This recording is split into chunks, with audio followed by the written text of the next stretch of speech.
All right, everybody, welcome back to the Purple Friday Show, episode 216. So we're back after, we're back after preseason game one and stuff. And obviously, this is on a Friday. Usually we record this on Wednesday or Thursday, but I had, some family stuff. And first, just want to say thank you to everyone, who sent their condolences and prayers to our family as my little brother, transitioned on, and with his just a quick story about him, born with a severe case of cerebral palsy, so he couldn't walk. He, didn't really talk. It was pretty much wheelchair bound. But the doctors, when he was born, said he'd only make it to 8, and God willing, he made it to 37. So I mean, it was a blessing every day we had him. I think my parents and my other brother, we kind of prepared ourselves. So this is still never easy to deal with, but he made it as long as he could. So he fought as long as he could. So again, thank you to everyone who sent their prayers and condolences and stuff. So um, yeah, so that's that. On to the Ravens. So we saw last week they lost against the Eagles. Which again, I'm hoping they don't start this streak back up again. I really don't care. I'm glad it ended last season. I'm glad it ended last year. Um, from what we saw, obviously Lamar didn't play. A lot of the starters really didn't. Roquan wasn't out there. We saw Trenton Simpson was out there. We saw Wiggins out there. I think Owe was out there for a little bit. Um, we saw like Travis Jones and them. They saw some guys again that are missed. Maybe probably they're trying to figure out if they're going to take that next step up, if they're going from 3-2 or 2-1. And then some guys, obviously, they drafted, and Rowan Garten was out there, and we saw Ben Cleveland taking snaps at center. Falele out there as right guard, probably the biggest right guard in the NFL, and right now with his size and everything. And just to get what did you see, Travis? That you like, didn't like? Again, it's really hard to tell in preseason with how many snaps guys are actually getting, what to really expect, because we've seen guys outperform in preseason and don't do much else in the regular season. So, but from what you saw, I'll say this, maybe from the rookies that were out there, that guys are first NFL action. Did you see anything you liked or what you didn't like to see? Yeah, so all right, I'll stick to the rookies. Rosengarten, he showed me that he's capable. He definitely showed me he's capable, but has a lot of room to grow. I think the biggest thing for him is going to be getting reps, reps, reps, reps. Like play him the whole preseason. I think he needs as many reps as possible. If you're thinking of starting him at right tackle at some point in this season, you got to give him as many reps as possible.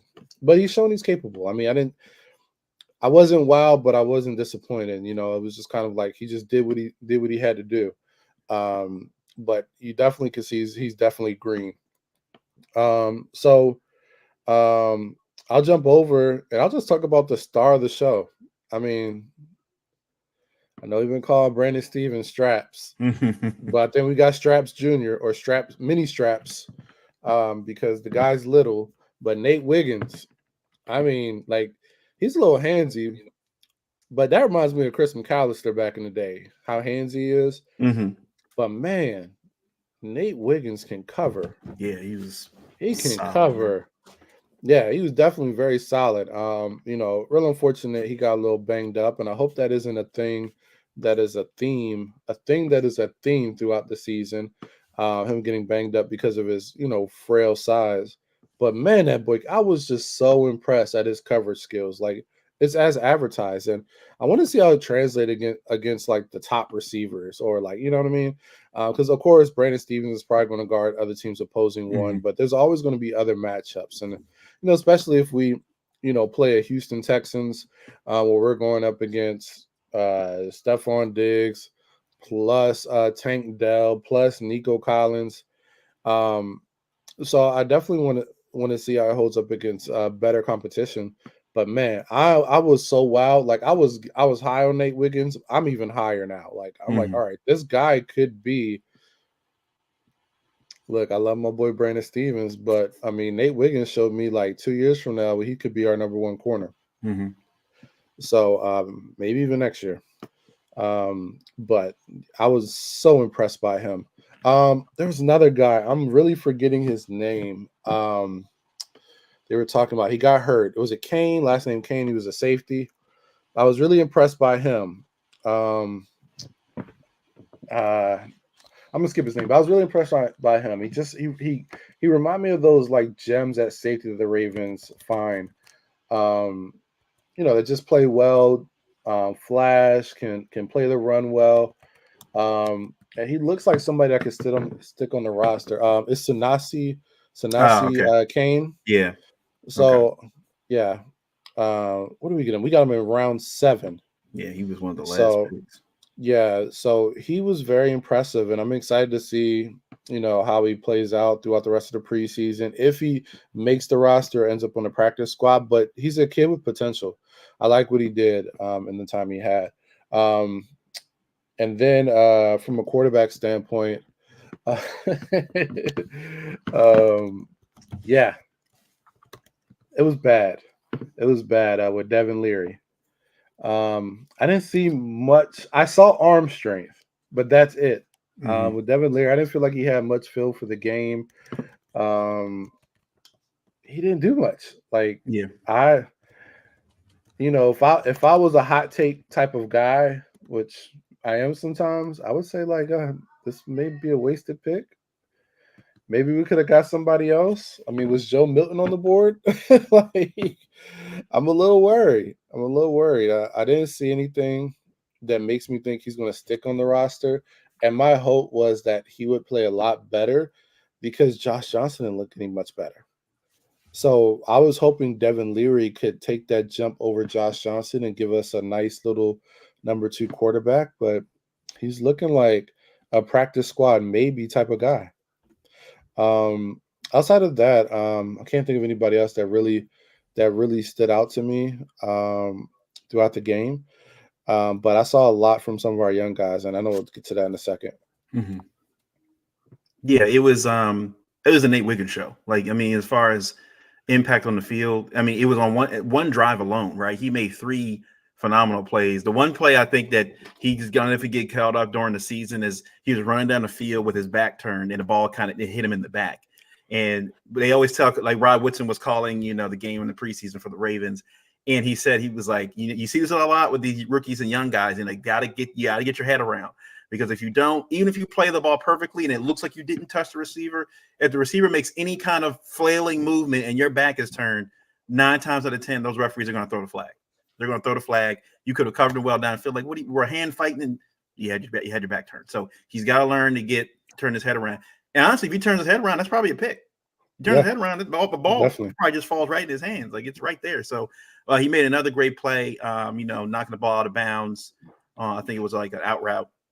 Played well there. I like the fact that it seems like he's very aggressive. I like that he's very aggressive. And I think that's been, you've seen now what we saw in training camp when we all went a few weeks ago. You're seeing that it feels like this secondary is going to take a lot more chances in the season this year. Marlon especially, like Marlon is catching interceptions in training camp, which is something we don't hear about. Marlon has never been the aggressive jumping route kind of corner, but it appears like he's going to be taking more chances like that this year.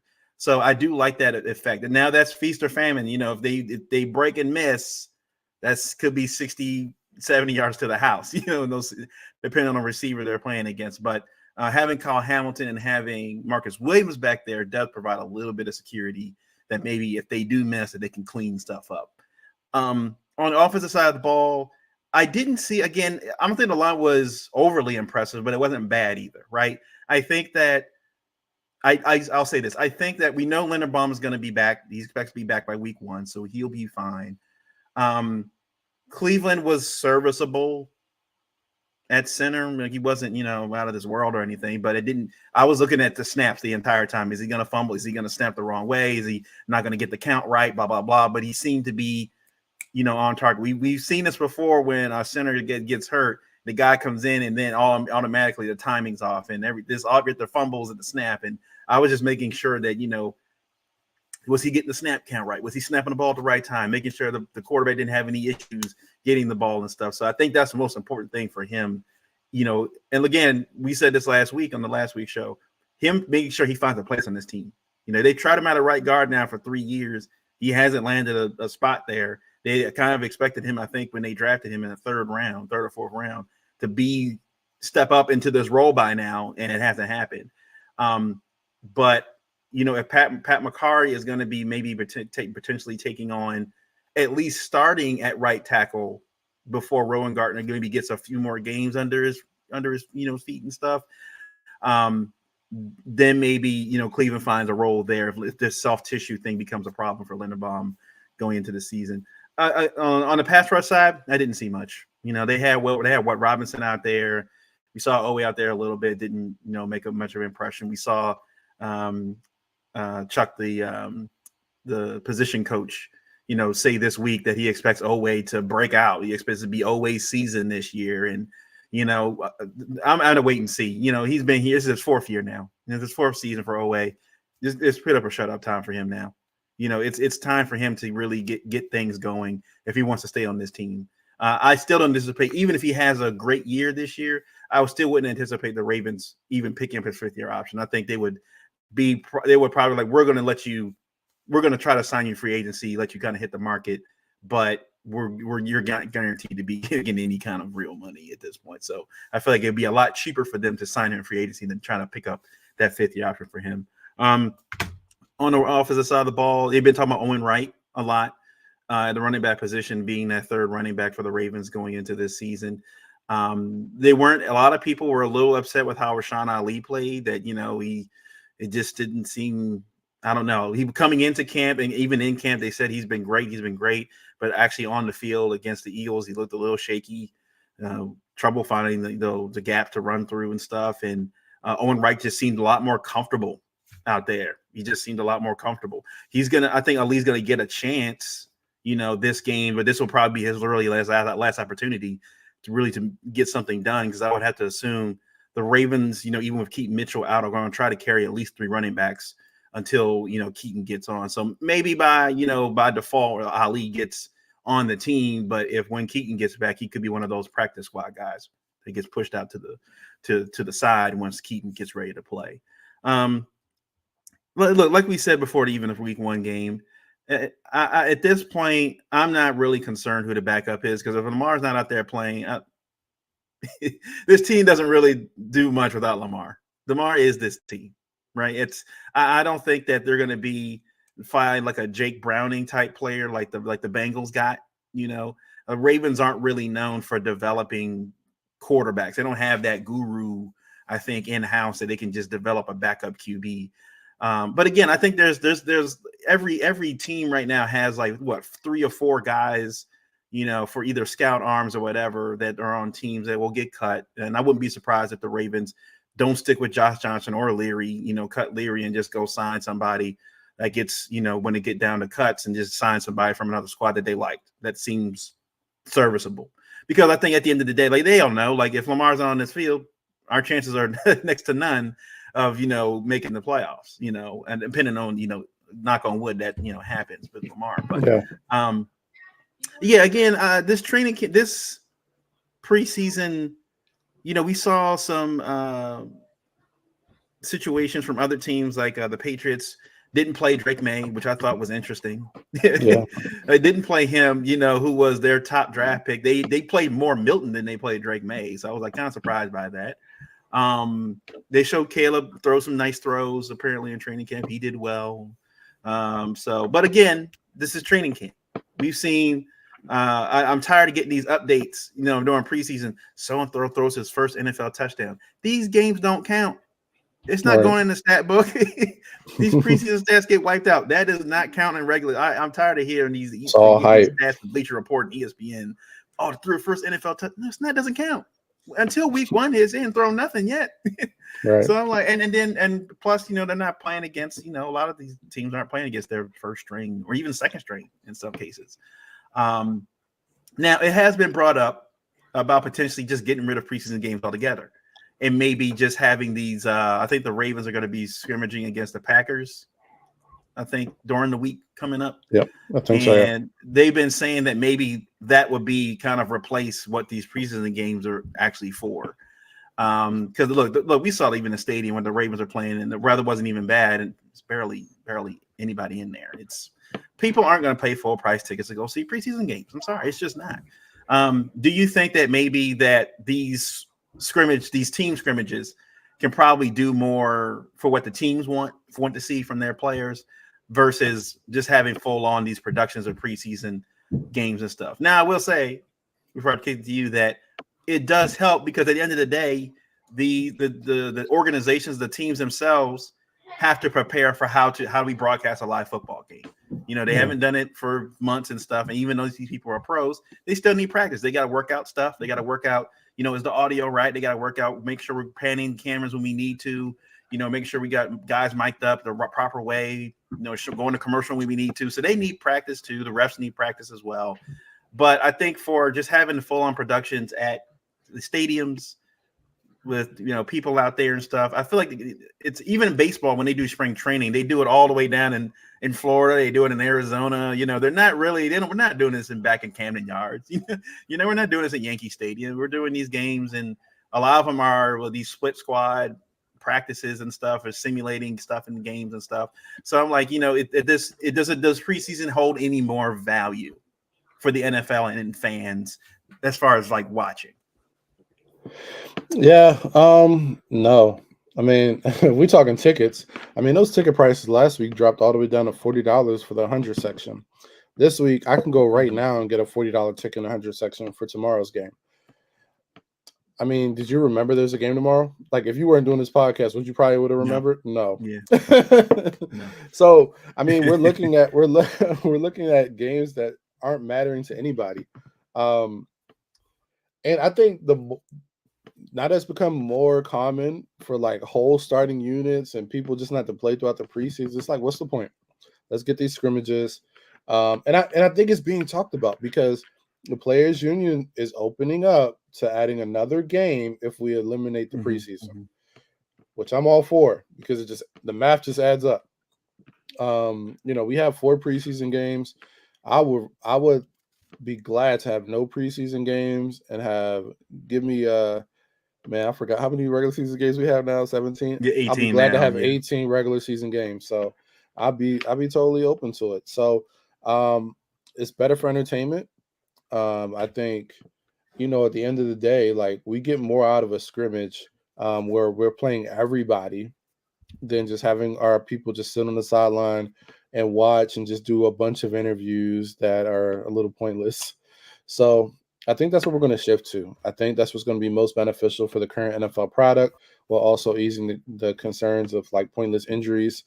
But I don't know how much money is being made off the preseason, but I think one more regular season game will eliminate the need for that, you know, financially. So that's where I'm at, and I think that's where we're headed. I mean, I've heard Burrow talk about it. There's been rumblings everywhere that players are opening up to that idea. Yeah, and plus, you know, the NFL is really pushing this, making President's Day kind of the official Super Bowl Monday now. So they're not going to push the like week forward now. The only way they can do this now is by like eliminating, like maybe starting even before Labor Day week, like he's even starting maybe like last week in August for the beginning of the season. So yeah, I think these scrimmages provide a lot more for I think these teams. And look, the camp fights and stuff are entertaining. I feel like, you know, it happens every year. And stuff. Yeah, I'll say this too. For fans that are concerned about guys getting hurt, because I know a lot of people were upset with Nate Wiggins getting hurt. Why did he play more than he had to? Why they should have sat him down in the second half. We literally saw JJ McCarthy get hurt in practice. Like it's whether they get hurt in preseason or they get hurt week 1. We saw it happen with us last year when J.K. Dobbins went down. It's going to happen. He tore his Achilles first game of the season. There's football. Guys are going to get hurt the way it's a physical game. We saw, look, with the Vikings alone, man, look, the Vikings don't want to have training camp ever again at this point. You lost JJ McCarthy, Jordan Addison got carted off. Luckily, I think he's going to be okay, but they've been having some really bad injury scares. And I feel like that's one team every year that does that, right? One team every year, just throw training camp away, man. We can't even get ready for week 1. So, with the rules and everything, and it seems like it's, you know, there are only but so many padded practices they can have anyway at this point. Like, what's the point? For real. Like, just go ahead and get it going. But let's move on to the next one. What do the Ravens still need to address? Because we've seen, you know, obviously, look, I think backup quarterback, while it's not priority because you still have Lamar Jackson, it's still you're still going to need to have somebody in practice, you know, with the scout team, run with the defense and stuff like that, and potentially, you know, with a clipboard, be able to go at any point because we've seen more frequently now. We've seen more quarterbacks getting hurt, you know, during the season. So it's just a now. I mean, the NFL opened up the fact that even during I think the pandemic of now you can carry teams can carry three quarterbacks now on the roster now before you can only carry two, but teams can carry three now because of how often these guys are getting hurt now with their shoulder injuries or whatever that may be. So I think again, I think it's important, but I don't think it's priority. What I think they do need to look at and address is the edge rusher position. Ojabo, who we thought was going to play in this game against the Eagles, wasn't even cleared to play. He's been at practice all training camp. He's been in padded practices. He's been in the scrimmages. We saw him out there when we were there, but he hasn't been cleared to play an actual game yet. And it's been 8-9 months since he recovered from his ACL injury. So we're running out at this point. Is this going to be the angry knee situation we saw from Tyus Bowser last season? You know, this is going to like, what's wrong? What's going on? Like, why hasn't he been cleared to play? I mean, he's out there. He's got his helmet on. He's at least that's better than Tyus. Like Tyus Bowser he wasn't practicing or anything. He was just, I don't know what was going on with him. But Jabo's out there. So I'm like, if he's okay, cleared to run in practice and take contact and all this other stuff, why isn't he cleared to pass rush?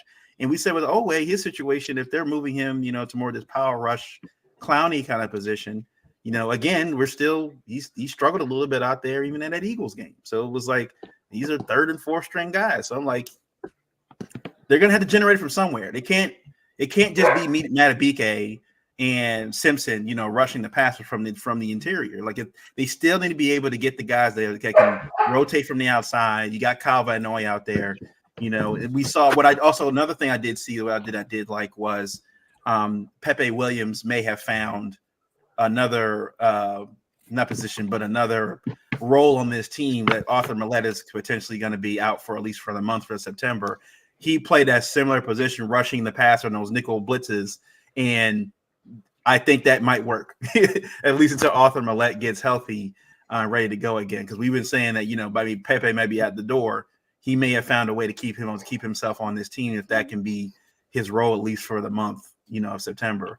I think the O-line will be okay. I would like to see maybe you go out and get Bakhtiari. I think he's still out there. You know, I know he's a little bit older. He's had some injury issues, but as of right now, I'm not confident. I don't necessarily want Makari out there at right tackle if something were to happen with at right guard or left guard, and he needs to be put in that position because we know Cleveland can't do it. I don't think Rosengarten can do it right now, and I think you would. Yeah, I just think that there still may need to add another veteran presence on the O-line, and maybe need to go out there and get somebody for the pass rusher at this point.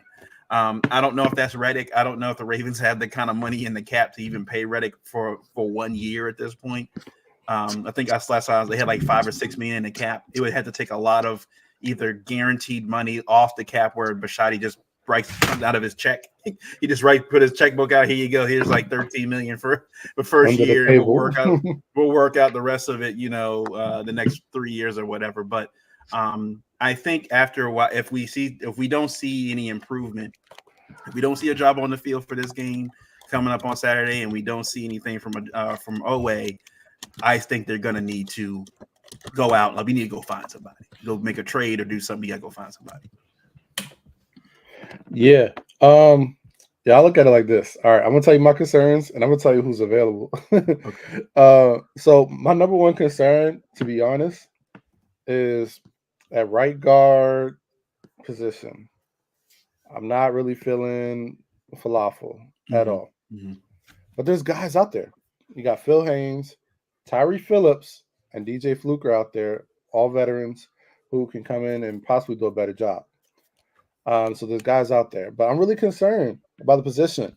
And to be honest, if I could be honest, based upon what I've seen, Ben Cleveland's impressive performance at center is like those movements and the leverage that you have to have in that position, they translate to guard. So I'm like, Well, let's give him one more shot One more shot. at guard.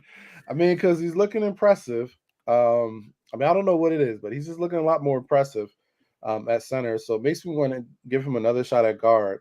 But I think we have to look at that. We have to look at that because I'm really concerned about Falafel. I mean, the guy is really a falafel. He was getting cooked, fried, everything. Mm-hmm. Um, yeah.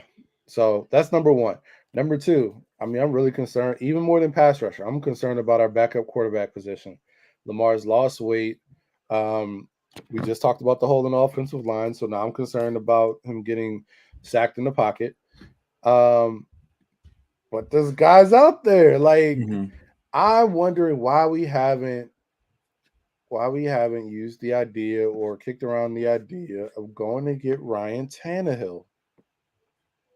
Why not? This Ryan Tannehill, we joked him as a starting quarterback, of course, but I mean, that's a major upgrade over Josh Johnson.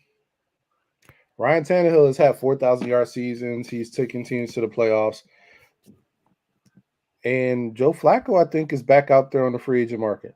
I Oh would man, take all those guys off of over Josh Johnson. yeah, Josh Johnson looked awful. he looked bad. Awful. Awful against second stringers. So yeah, man. That's a big concern, man. We've gone through the whole end of season or what we look like when Lamar's hurt. And this team is too good for us not to put a priority on that backup quarterback position. It's too good. Even if Lamar is just out for 4 games or 3 games or even 2 games, the stakes are too high to just be throwing away games because we didn't want to put a little bit of money into our backup quarterback position. Next, pass rush, which you said. Ojabo, you said can't depend on him. Concerned about him. I mean, I'm wondering if they're holding him out to trade him.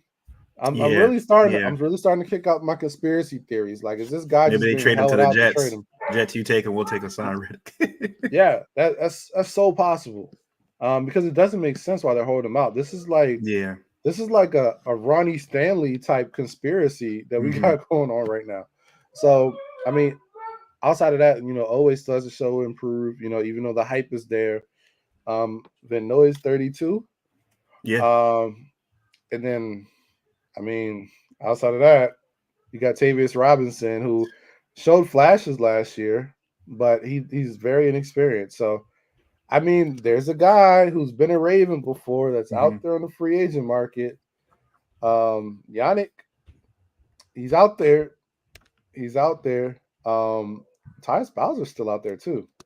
Yeah, I But don't know there's if his some, angry knee is still yeah, angry.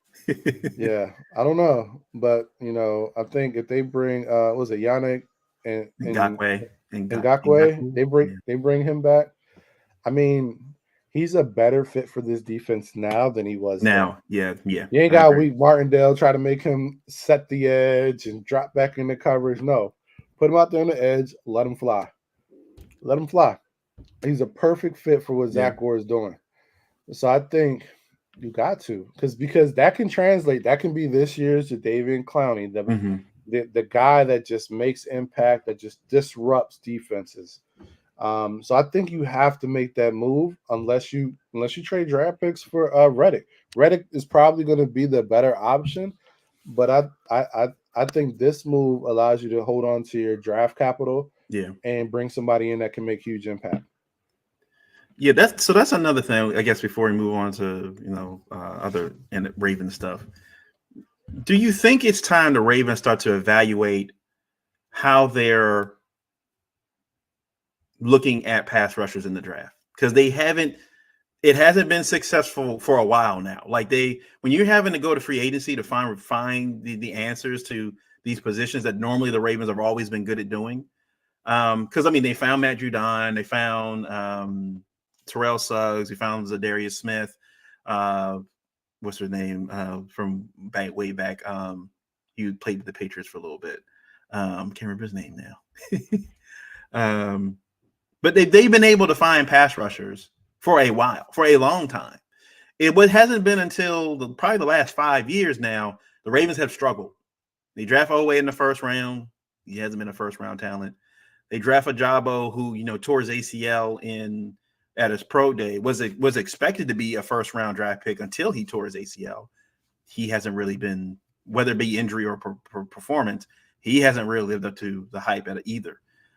Do you think that maybe the Ravens need to start maybe looking at how they evaluate pass rushers now and why they seem to struggle compared to what the Browns have been doing, what the Bengals have been doing, even the Steelers have been doing? Yeah, I think, man, we we have put a huge focus on athleticism, a huge focus, and big focus on athleticism, but I don't know as much on football traits. If you Mhm. look at how we approach corners, linebackers, safeties, we look for football players, not just athleticism, but football players. Even Nate Wiggins pick, he's fast, but he's a Yeah. football player. He plays like a Raven. We haven't taken that same approach with pass rusher. I can't say that. We've gone with Owe, who is the slim frame speed demon, a Jabo athletic freak. Even with the pick this year, with Isaac, I mean, it's an Yeah. athletic freak, but not guys that they're really raw, they're really projects, and they don't have the skill set to come in and make an impact right away. Now, in the past, we haven't picked guys as early, but we picked football players. Yeah. Judon, Yeah. Zadarius Smith. Um, we've gotten those guys to be very productive in their roles.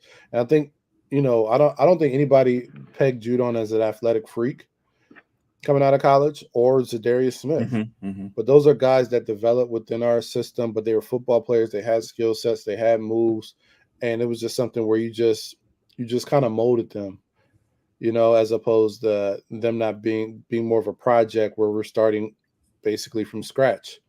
So I think that's the difference, and we probably need to switch the approach because we're finding ourselves every year having the pass rush conversation.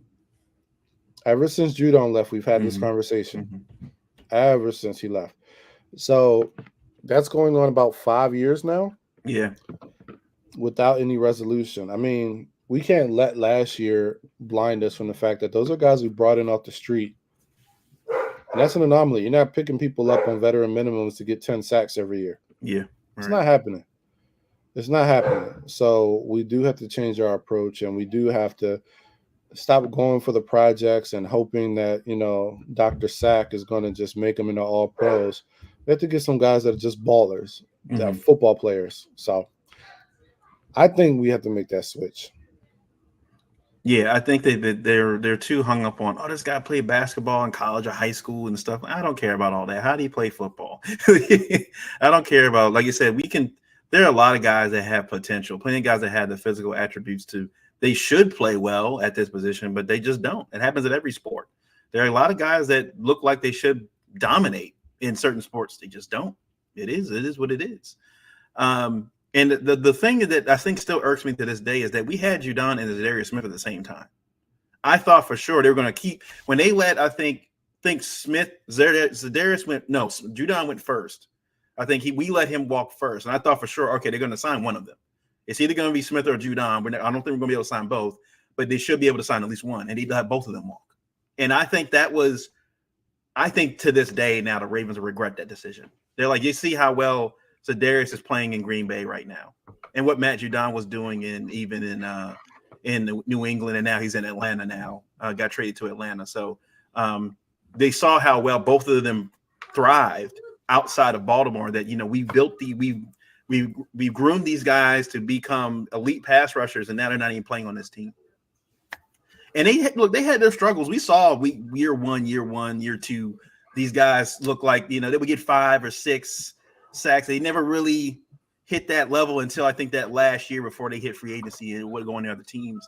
But letting them both walk and not keeping either one, I think, has always been one of the biggest failures of this Ravens front office in the last 5 years or so, for sure. Yeah, our postseasons might have gone differently if we had Yeah. those guys. Yeah, you look how things have changed, and you're trying to stick with Owe and Ajabo now. Ajabo's going to his year 3, and he's not going to get a 5-year option because he was a 3rd-round draft pick, but OA is in his fourth year. They're not picking up his option depending on how he plays for sure.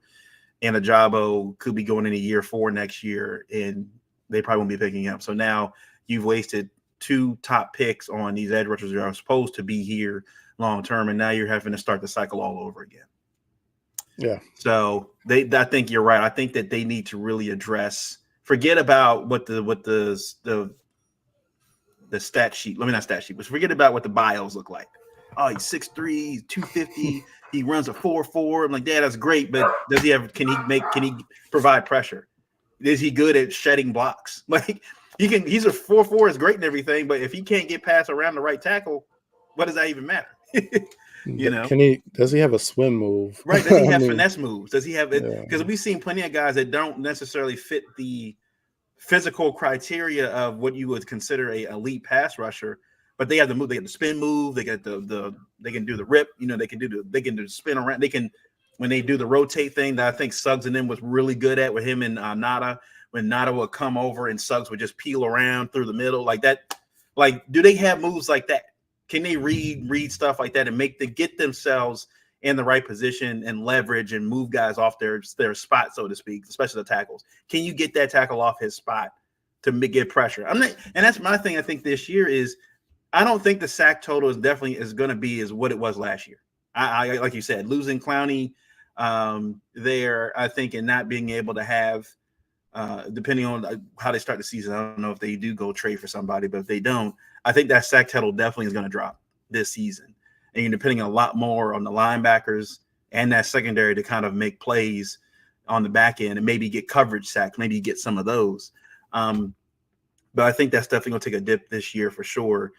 But again, with how much edge rushers cost, you're paying Lamar top dollar right now. Zay Flowers is going into year 2. The situation with Jamar Chase and Jefferson and all those guys, if Zay Flowers has another great season, he could become a contract issue, at the end of year 2, where he's going to want probably some more money. You're already paying Marcus Williams top dollar. You're paying Roquan top dollar. So it's like, you're going to have to start it's great to have guys that you drafted and developed and they're making good money, but that also means you got to keep doing that for other positions, because you're not going to be able to go out there in free agency and sign the top guys on the market to come replace the guys that you lost. So Ajabo and Alway don't work out, they're going to have to start from square one again. So we'll see what happens there. Rest of training camp, we've been hearing Lamar's apparently had a really good training camp. He's been having a really great training camp. Again, what we saw out there from him, they said the passes have been immaculate. They said they've been these tight window throws. He's been throwing them in the back. Like, he's been throwing outside in the numbers. He's been throwing over the top. His deep throw accuracy has been pretty good. Outside of Aguilar, I heard Aguilar's been dropping passes like crazy, man, in training camp.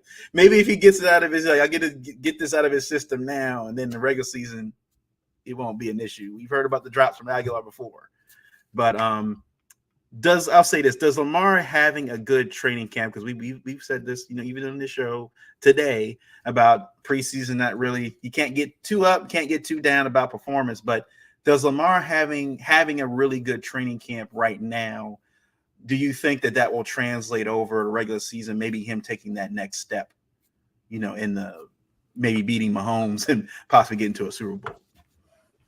I think there's some value in it, because when you think about it, Lamar has had chaotic training camp experiences. Yeah. Because you got to think about, he's either had new coaches come in, or you had the whole COVID issue, and then he has some of his players being out, so he can't really work with him. So there's been always some issue throughout training camp. Granted, this year he missed the first couple of days, but I think having the consistency of an offensive coordinator, skill guys coming back, and just having some continuity for him, training camp to training camp, is going to bode well. Mm-hmm. And I think we're seeing that. Like, he's probably not having to learn a guy or learn a scheme as much as before. And he has an all-pro player with him in that backfield now. So I think, when you put all those things together, I'm not surprised he's having a really good training camp. And I'm pretty sure, because Lamar works hard. Lamar is the anti-Flacco. He worked hard all off season with receivers in different areas of the United States. And, we've seen that carry over in the training camp. So I think this is something that is a good sign for the season. Mhm.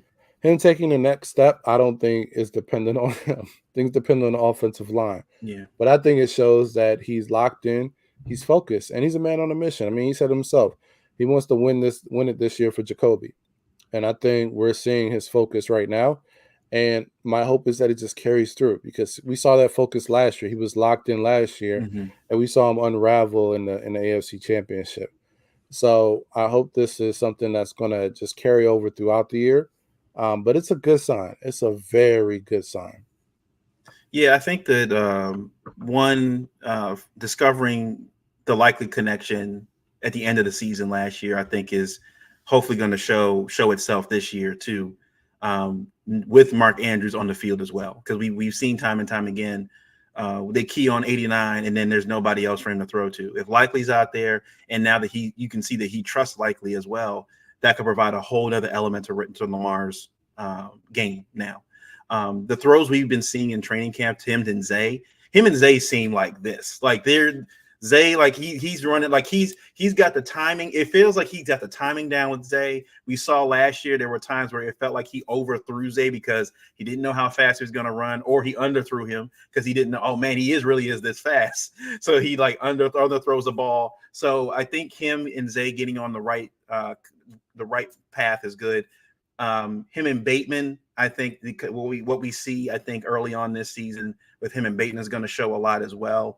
And like you said, having an elite running back there, he's had Keaton Mitchell, he's had Mark Ingram, who was past his prime at that point.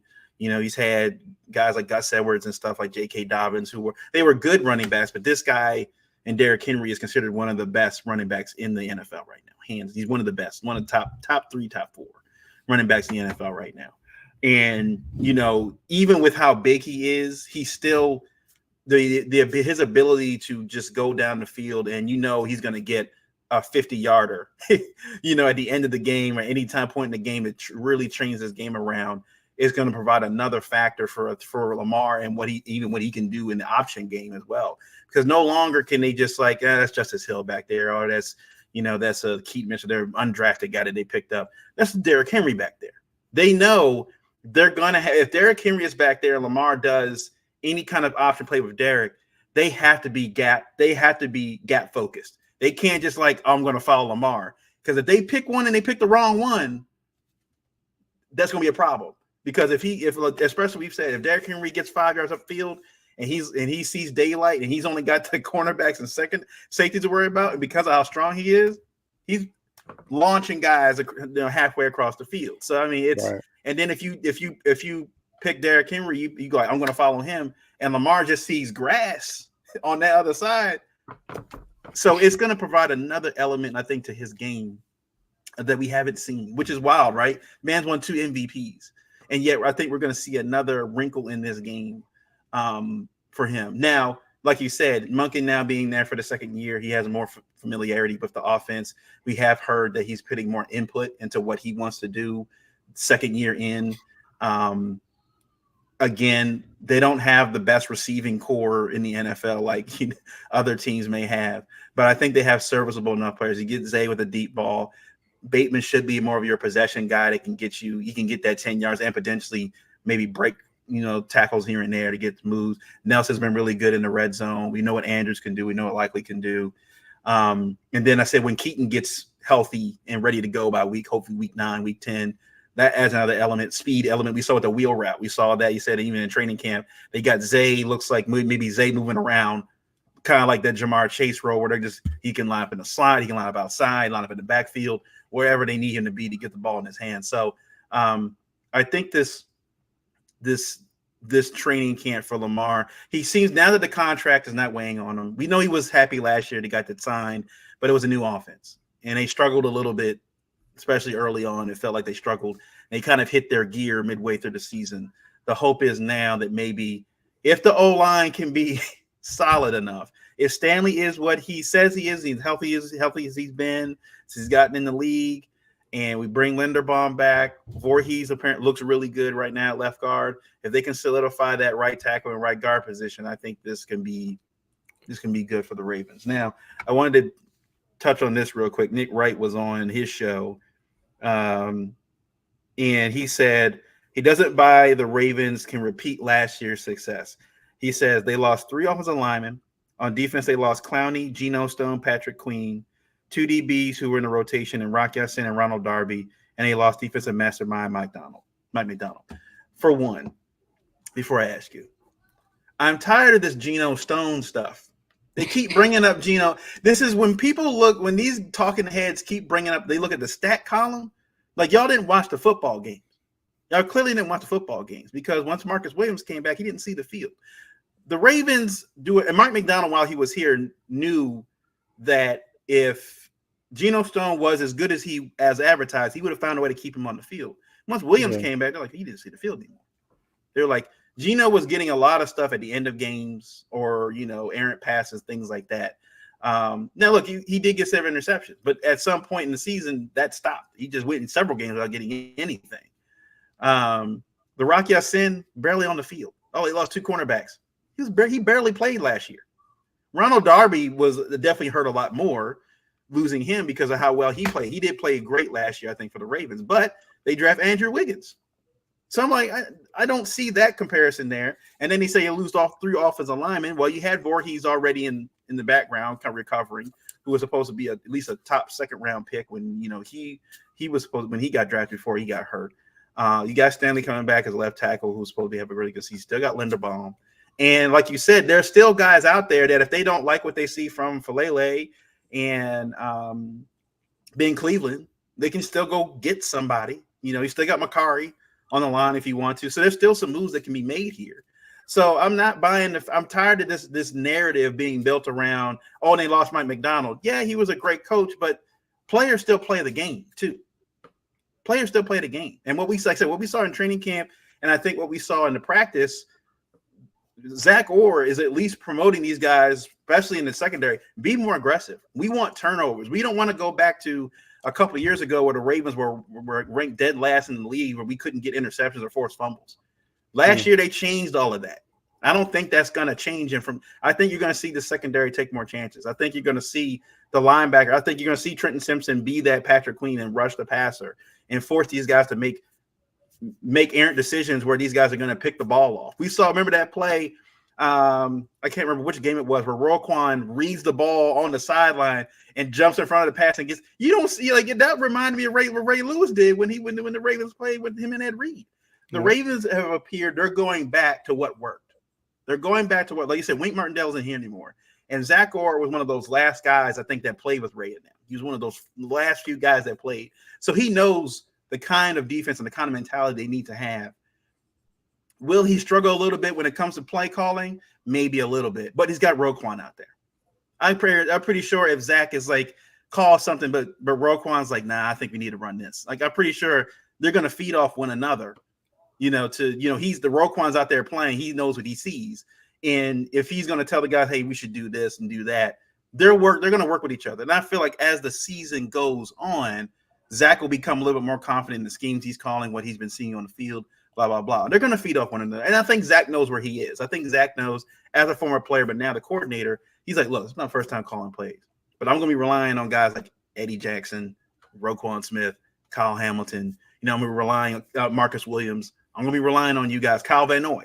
I'm going to be relying on you guys and what you see out there to kind of help us get this scheme or get whatever down we need to work on. So I'm tired of this narrative. I don't expect the Ravens to have the same kind of success that they had last year. I've been seeing 10-7 record. I've been seeing 9-8. I've been seeing these kind of records now with the Ravens. And I'm just like, nah. The Ravens, yes, they lost some pieces, but the Ravens still have Lamar Jackson. That was, at the end of the day, I think Lamar Jackson being on the field and doing what he did on offense was the defense and aggressive the way they were. The Ravens were putting up 30-something points a game last season. The reason why they struggled in years prior, because when Lamar would get hurt, the Ravens would only be putting up 20 points. They would be outscored. And now the defense has to play more conservative football because all we're concerned about is not letting them score. We can't jump routes. We can't do this. We can't take chances. If you're up by 17 at some point, you can take more chances on defense. You can do more things. So I'm like, I'm tired of that narrative from talking heads, Geno Stone and Rock Ya-Sin, guys that Geno Stone played like a few games. Like all things kept. He played for a few games. Rock Ya-Sin was hurt most of the season. So I'm tired of hearing all that mess. I mean, guys that don't watch the Ravens football games, just read stat sheets, they'll say that. But us that really watch the game and know the players and their abilities, one would argue that we got better on defense. The Mike McDonald loss is a big loss, but Zach Orr would have been a candidate to be a DC for other teams if Mike McDonald stayed. So, yeah, I'm tired of the Geno Stone. I mean, my man was riding the bench in the playoffs and the last couple games of the regular season. What does that tell you?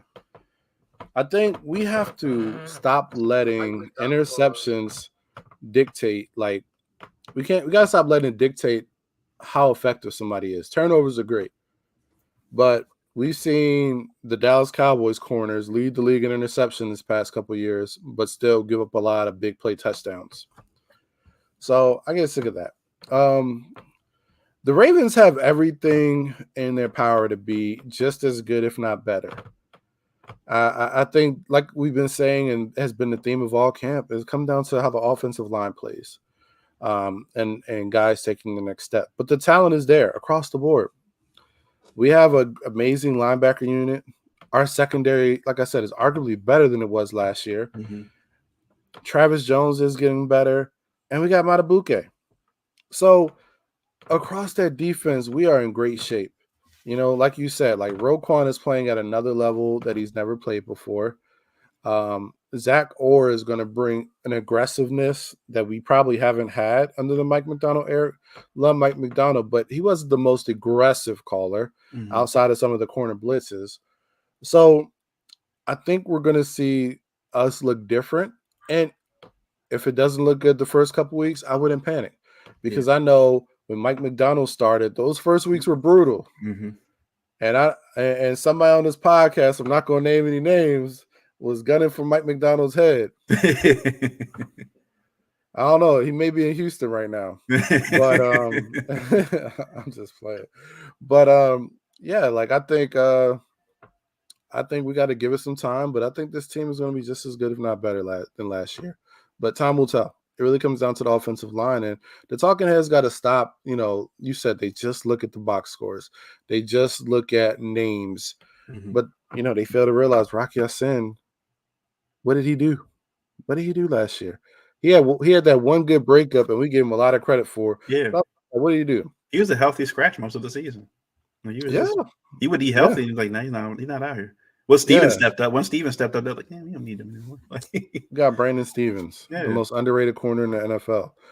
So all this is just to say, man, those guys don't ever know what they're talking about. I mean, we saw Shannon Sharp tell us we struggle after winning the game and Lamar playing good. Tell us that Lamar isn't doing enough.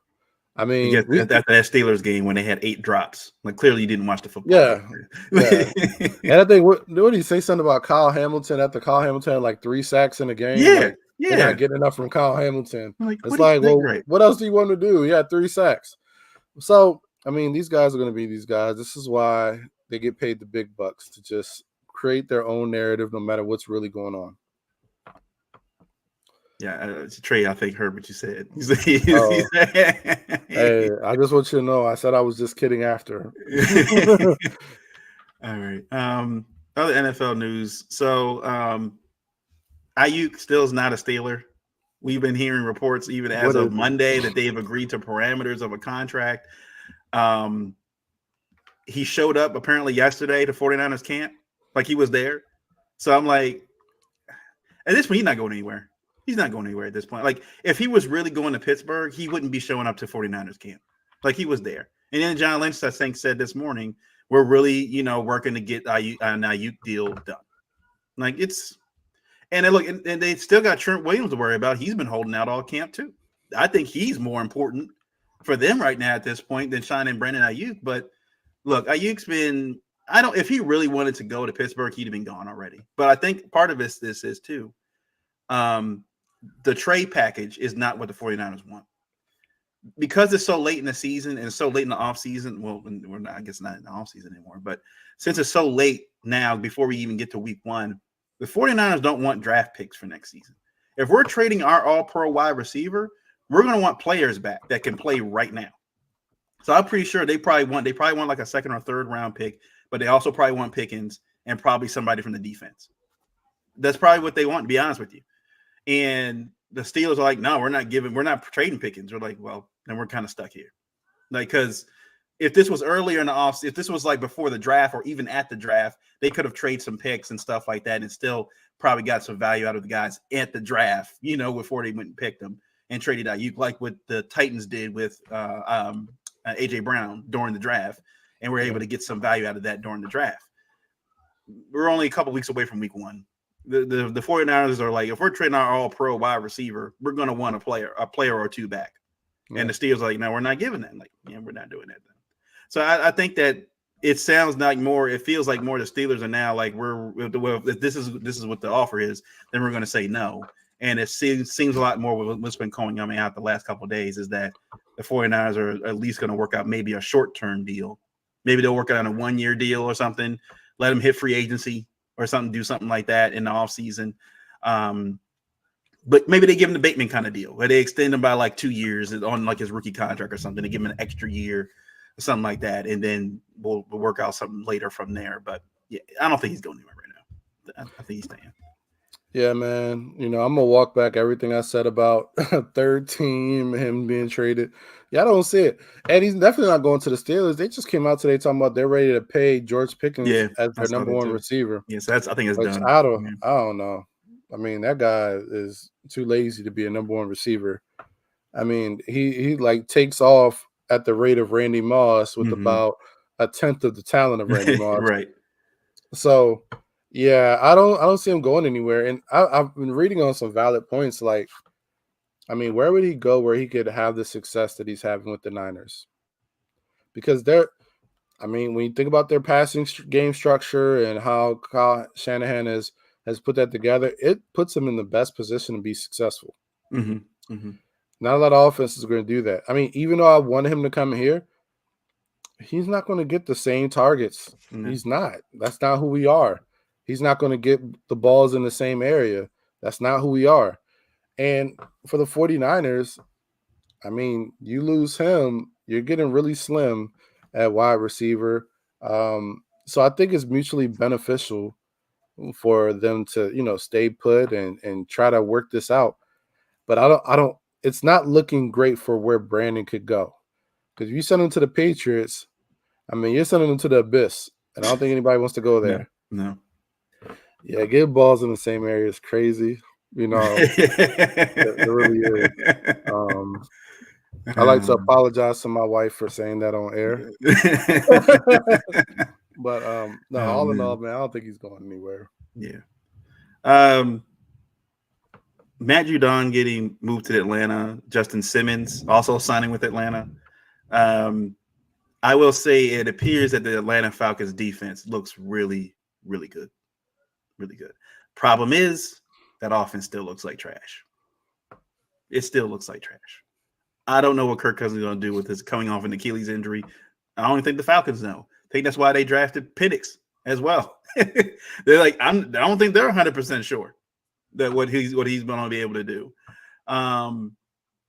It was just interesting move that considering they still have to. I think the defense is already fine the way it was. It didn't really need a whole bunch, but adding it tells me with what's left, I guess, on the market, they're going to be more concerned about let's make sure the defense can keep the games close.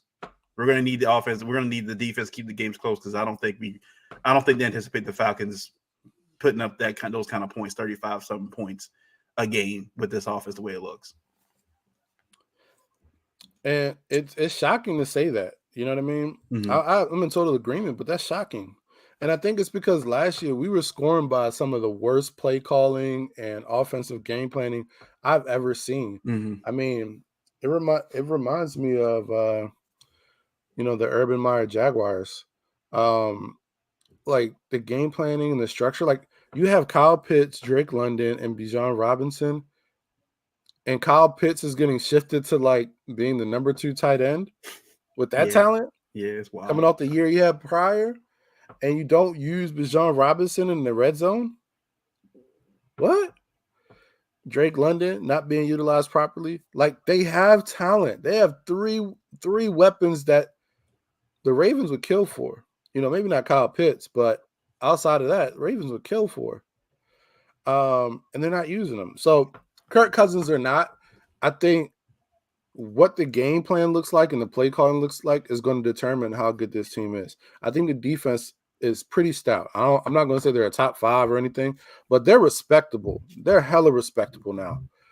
But I think the problem is, will this offense take the next step? Because they have the talent, but they haven't had the coaching. So now will that change? And if so, we can have a different conversation come week 6 about what this team could be. Mm-hmm. But right now, I'm in agreement with you. They're going to have to rely on that defense to kind of win them some games. The Vikings right now, losing J.J. McCarthy for the entire year. They said I didn't realize this. They said since either the modern era, I think, of the NFL, since the modern era of the NFL, no first-round quarterback has ever missed the entire season due to injury. It's never happened. Like, so they just signed Justin Jefferson to one of the largest receiver contracts ever in history. Can't catch a break, man.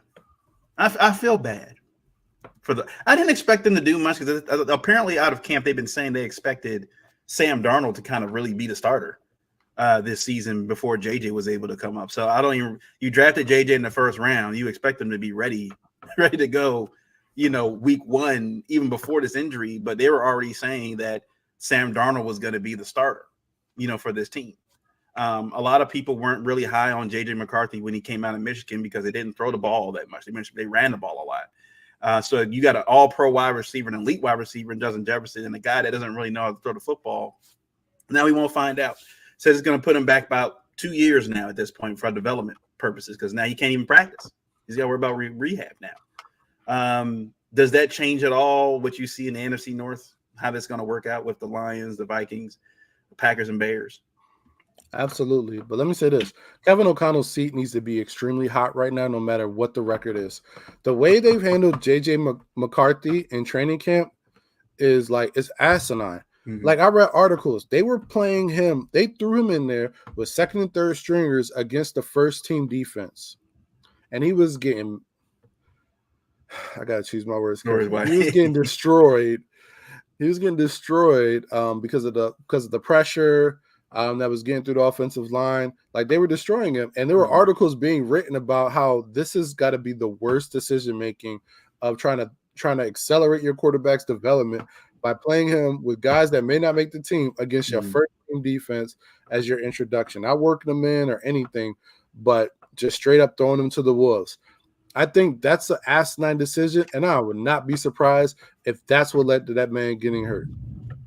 Kevin O'Connell needs to be on the hot seat because that's poor. That's bad mismanagement of your first round quarterback.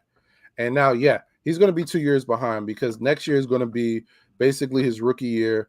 And it's just unacceptable. Like Trey said, it's so irresponsible. So I want to say that first. I think this does change the NFC North because I thought the Vikings could be a sleeper, with that division. But I think that I think that gives Green Bay and Detroit all the leverage, with Chicago being the sleeper now. Detroit had a hard hit with my man Jahmyr Gibbs, but I think they still have enough talent, especially with Amir St. Brown. So I think Amon St. Brown. Amon St. Brown. So I think with him, I think you still got David Montgomery. I think he's still there. And they have a great tight end, and their defense is solid. I think they're still the team to beat. I think Green Bay is literally centimeters behind. And then they're coming with more talent this year. And then Chicago's the wild card because Chicago just comes back down to, have they done enough to improve this defense? And is Caleb Williams really that guy? Because he has weapons. Kate on offense, they literally have DJ Moore, Keenan Allen, and then Roman what's the name? Dunze. Roman Dunze. And So they got Swift. They got Swift in the backfield, right?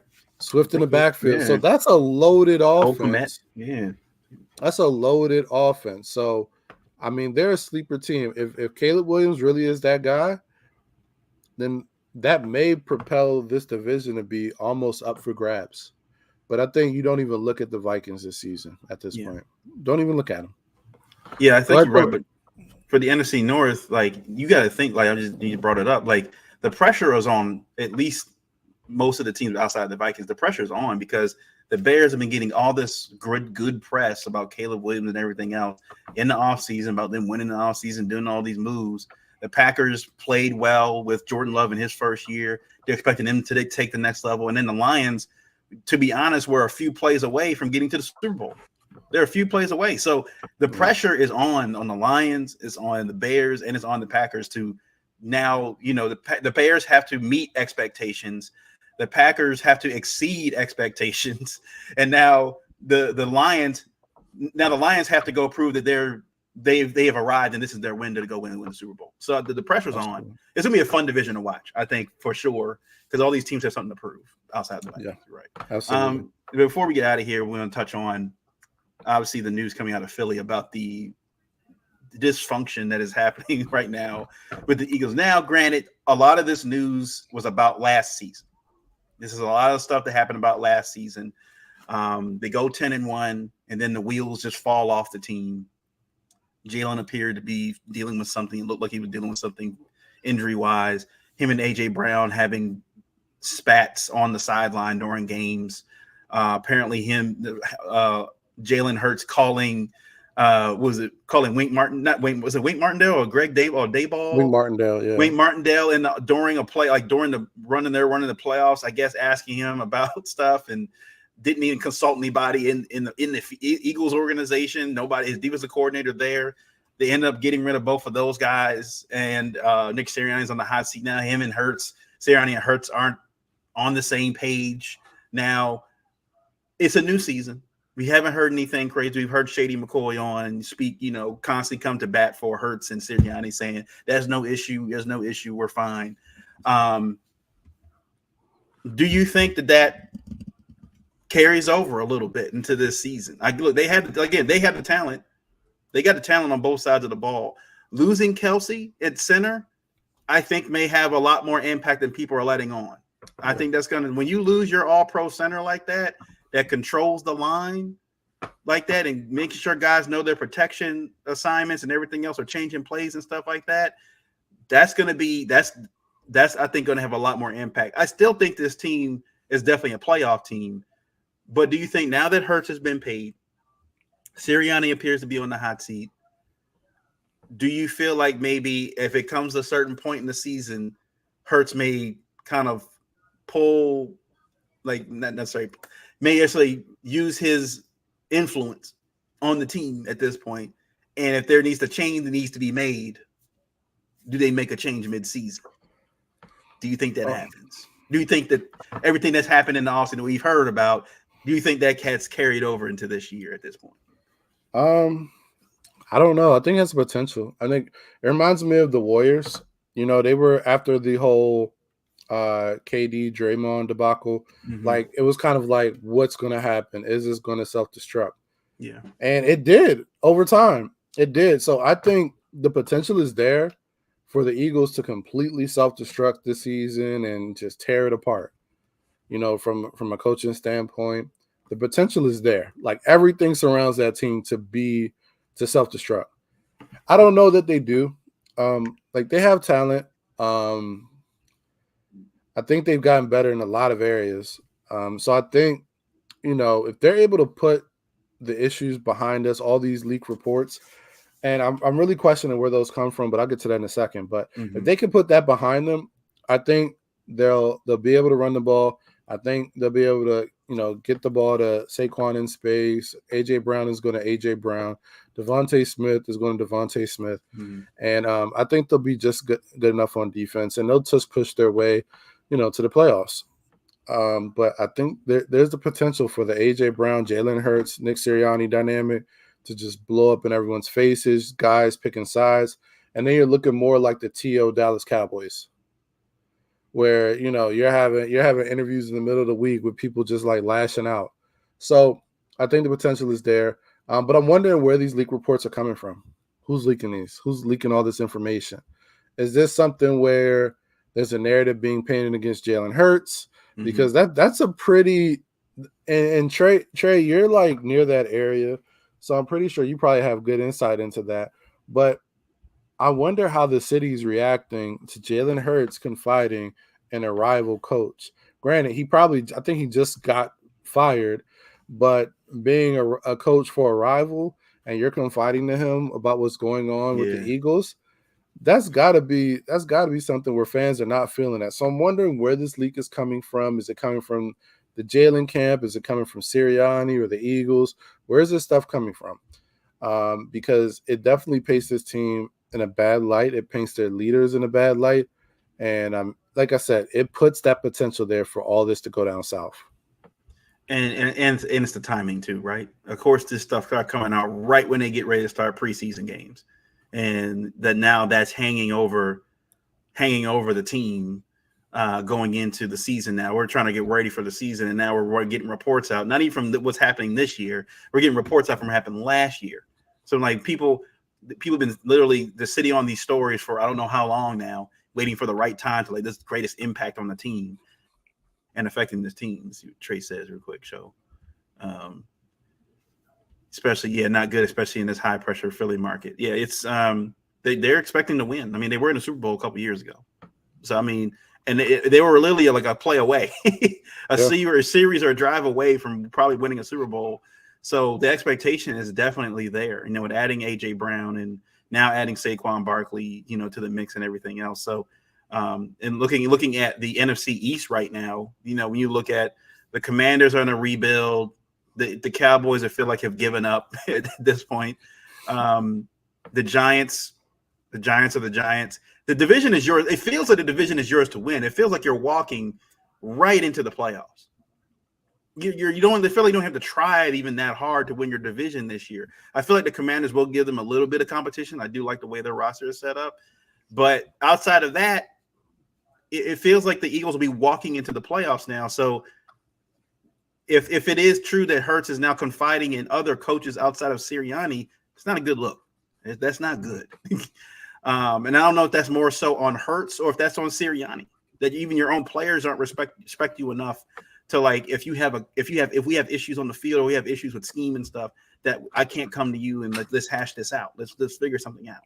So it'll definitely be something to watch going into the season for sure. Yeah. The NFL never disappoints. As far as drama. So I'm pretty sure there'll be more. When the season gets going. The Real House Husbands of Football. Right. So that's it from this show, episode 216. Thank you all for watching. We'll see what happens this Saturday. Hopefully no one gets hurt.